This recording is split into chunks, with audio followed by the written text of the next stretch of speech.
get to you, like I said, basically earlier, like with the ants and the contactor, it'll get inside these little points right here, and it'll mess them up. And so it's always good to clean it.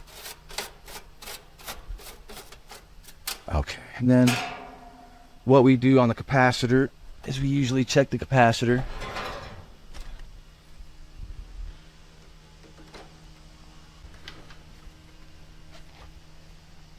Look at this. I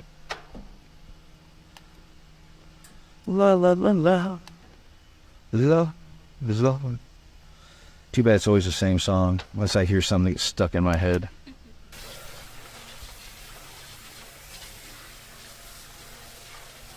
meat touch the meat. Supposed to pull the wires, pull it off. If you know what you're doing, you can lean them up. Not to mention, it attracts rodents, spiders.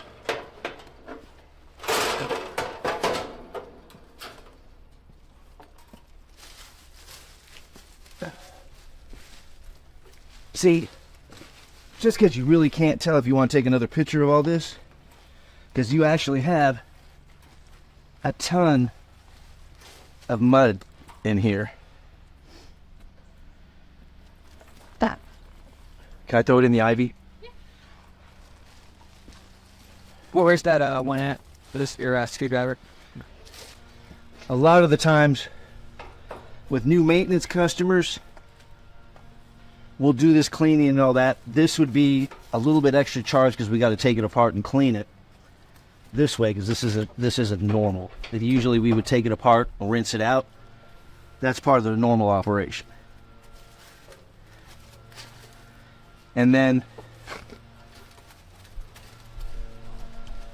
we wouldn't try to hit you up all at once to try and get everything fixed at once. We'll do a little bit here, a little bit there, a little bit cleaning here. Unless, of course, you want it done all at the same time, then we can do that also. And good long after it, and even blood what the new.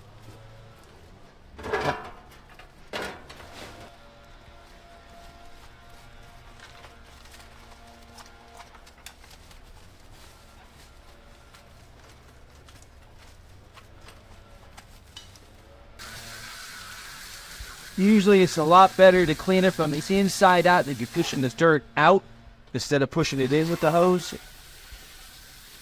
You can rinse it from the inside out. I mean, you also have the outside in.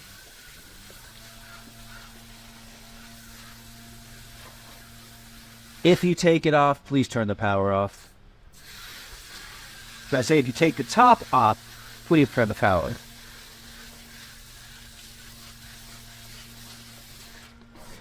I used to work for companies, and I'd ask for training, on certain things because I was I was strictly commercial before I got into residential.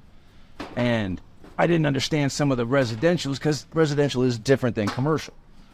And I asked for some training, and I had my service manager tell me I didn't need training on the equipment, I need training on how to sell things to people. And that was not my goal, because if I could fix something for somebody that's like 10 years old and all it needs is a $200 part, why am I going to try and sell them something for $7,000, $8,000? If it's 30 years old or 20 years old, 15 years old, I'm going to give you the option. Say, hey, you could put this kind of money into it, $200. Would I do it? Yes. If it's in really bad shape, I would let you know, hey, it's really not worth putting the money into it. Nowadays, especially with the R22 refrigerant, that's gotten quite expensive. You can, just to recharge your unit, you could be spending $1,500, $1,000. Is $1,000 worth putting into a 25, 30-year-old system? Not really.